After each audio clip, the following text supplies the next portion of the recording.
옛날 어느 외딴 시골 마을 사람들은 이곳에서 100년 넘게 살아왔지만 마을에는 누구도 가까이 가고 싶어 하지 않는 검은 숲이 있었습니다. 검은 숲은 사시사철 짙은 안개에 둘러싸여 있었고 낮에도 어둡게 드리운 나뭇잎들 때문에 검게 보였다고 합니다. 이 숲은 특히 노을이 질 때쯤 더욱 음산함을 더했으니 마을 사람들은 그곳으로 향하는 발길을 멈추고는 했습니다. 한여름 대학교 방학을 맞아 부모님을 뵈러 마을에 내려온 한 청년 민수는 어릴 적부터 검은 숲에 대한 이야기를 듣고 자라왔습니다. 늘 호기심 많고 모험심이 강했던 민수는 어린 시절부터 금기은 장소는 더욱 끌리곤 했습니다. 검은 숲 역시 그에게 있어선 미지의 장소이자 탐험해야 할 목표가 되었습니다.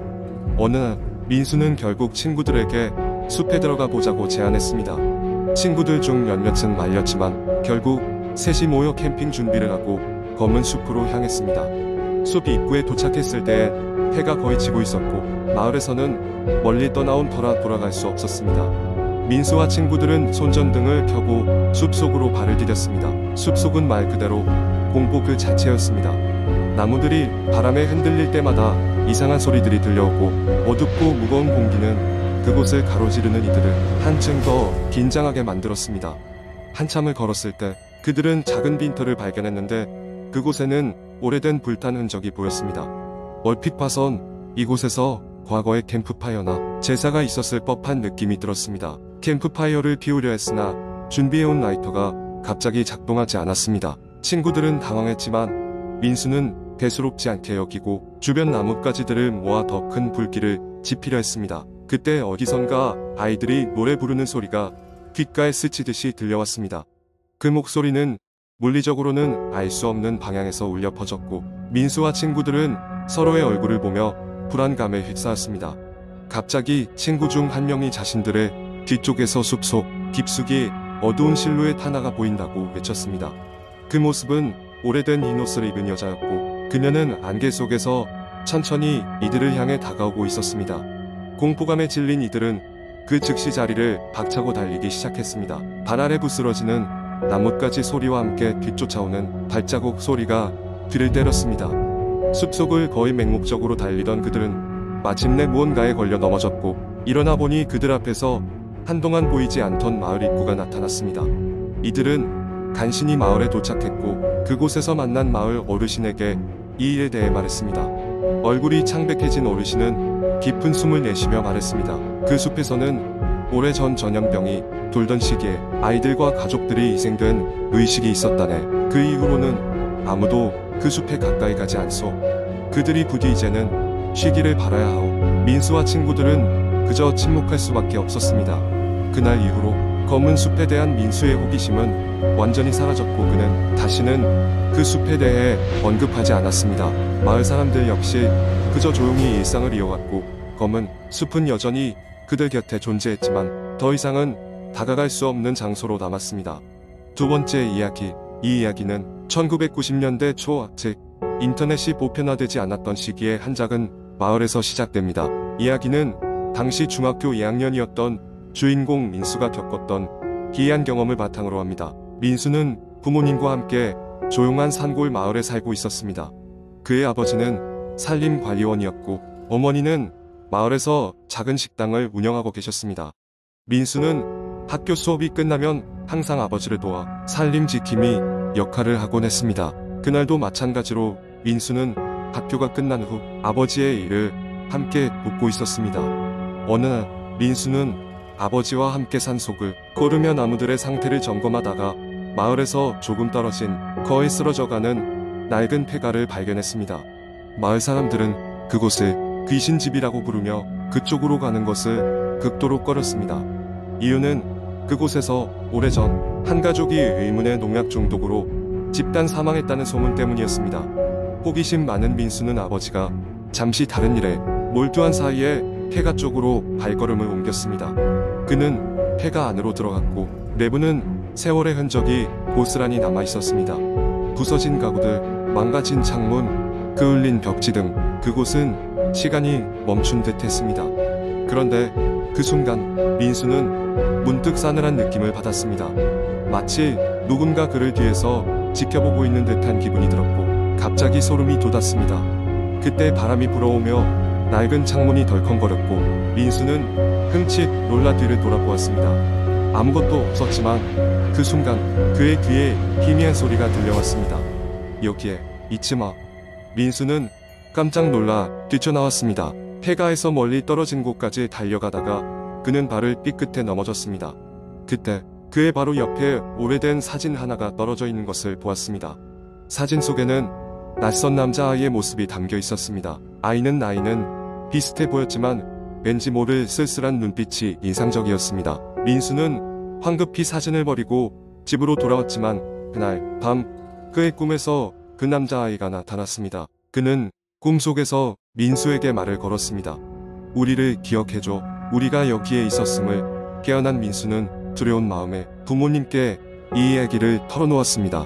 부모님은 그저 꿈일 뿐이라고 안심시켰고 민수도 그렇게 믿으려 했습니다. 하지만 그 후로 매일 밤 민수는 같은 꿈에 시달렸습니다. 남자아이는 더 이상 말을 걸지 않았고 그저 슬픈 눈으로 민수를 바라보았습니다. 시간이 지날수록 민수는 그 아이에 대해 더욱 궁금해졌습니다. 자신의 경험을 친구들에게도 이야기했지만 아무도 그의 이야기를 진지하게 듣지 않았습니다. 결국 민수는 다시 폐가로 가기로 결심했습니다. 평소보다 더 두꺼운 옷을 챙기고 한낮에 폐가를 찾았습니다.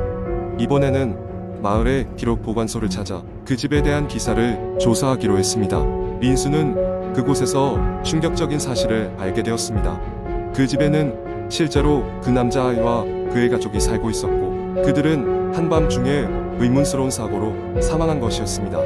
하지만 그 사고의 진실은 은폐되어 있었고 마을 사람들은 사건을 잊으려 했습니다. 민수는 그들의 원한이 아직도 그곳에 남아있다는 것을 느꼈습니다. 그래서 그는 마을 어른들을 설득해 그들의 명복을 빌어주는 작은 의식을 열었습니다.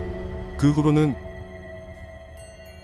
그 아이가 나타나지 않았고 민수는 평온한 일상을 되찾았습니다.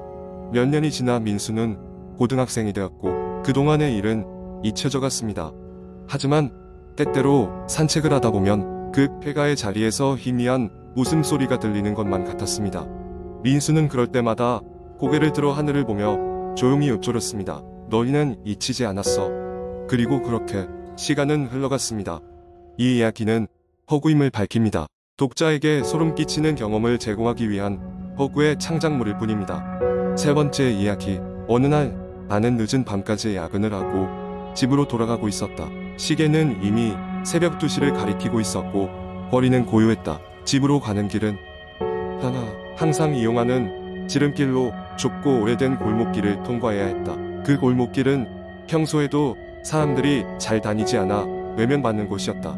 그날따라 이상한 느낌이 들었지만 피곤함에 서둘러 집에 가고 싶다는 마음밖에 없었다. 골목길에 들어서자 갑자기 쌀쌀한 바람이 불어오면서 기분이 오싹해졌다. 나는 주변을 두리번거리며 무엇인가 잘못되었음을 직감했다. 그러다 문득 어두운 모퉁이에 무언가 움직이는 그림자가 눈에 들어왔다. 처음에는 고양이나 개일 거라고 생각했지만 그 그림자는 어딘가 인간처럼 보였다. 나는 순간적으로 두려움이 엄습했지만 애써 무시하고 발걸음을 재촉했다. 그런데 그림자는 내가 움직일 때마다 마치 반응하는 듯이 움직였다. 점점 다가오는 느낌에 내 심장은 마구 뛰기 시작했다. 귀에는 이상한 속삭임 소리가 들리는 것 같았다. 여기서 왜 돌아다니고 있니? 너도 그를 봤니? 순간 온몸에 소름이 돋았다. 나는 그것이 환청이라고 애써 부인하며 발걸음을 재촉했다. 드디어 내가 살고 있는 아파트가 보이기 시작했다. 그러나 골목길을 벗어나려는 순간 그림자는 모습을 드러냈다. 그것은 눈과 입을 완전히 덮는 긴 머리카락에 쌓인 한 여자의 모습이었다. 그런데 그 여자는 땅에서 살짝 떠 있는 것 같았다. 그녀는 천천히 나를 향해 다가오며 똑같은 소리를 되풀이했다. 왜 나를 보았니? 나는 더 이상 견딜 수 없어 뒤돌아 도망치기 시작했다. 아파트 입구에 도달했을 때 나는 거의 울기 직전이었다. 손은 떨리고 열쇠를 찾는데 애를 먹었다. 가까스로 문을 열고 숨을 돌릴 틈도 없이 엘리베이터 버튼을 눌렀다. 다행히 엘리베이터 문이 열리자마자 들어가 문이 닫히는 것을 확인했다. 그때 나는 외부 감시 카메라 화면에서 그 여자를 다시 봤다. 그녀는 엘리베이터 문 앞에서 나를 바라보고 있었다. 중간에 끊긴 화면에는 여전히 그녀의 모습이 크게 담겨 있었다. 마침내 내 아파트 층에 도착해 문을 열고 들어갔다. 안도감에 한숨을 쉬며 그대로 거실에 쓰러졌다. 그러나 그날 밤 방 안에서 이상한 기척이 느껴졌다. 갑작스런 소리에 놀라 눈을 떴을 때 방 한 구석에 그 여자가 서 있었다. 그녀는 여전히 같은 질문을 반복하며 나를 보았다. 그 후로 나는 더 이상 그 골목길을 지나가지 않았다. 매일 밤마다 그 여자의 환영이 떠오르며 나를 괴롭혔다. 집에서도 사무실에서도 그녀의 속삭임이 들리는 것 같았다. 그리고 어느 날 나는 인터넷을 검색하다가 그 골목길에서 사라진 여학생에 대한 기사를 발견했다. 그녀의 모습은 바로 나를 따라다니던 그 여자와 유사했다. 기사에 따르면 그녀는 몇 년 전 그 골목길에서 실종된 후 아무런 흔적 없이 사라졌다고 했다. 그리고 문득 깨달았다. 그녀가 왜 나에게 그런 질문을 했는지.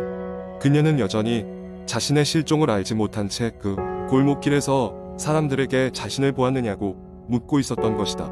그 후로 나는 밤늦게 혼자 다니는 것을 피했고 그 골목길로 다시는 가지 않았다. 하지만 가끔씩 느껴지는 섬뜩한 시선은 여전히 사라지지 않았다. 그녀는 지금도 누군가에게 같은 질문을 던지고 있을지도 모르기 때문이다.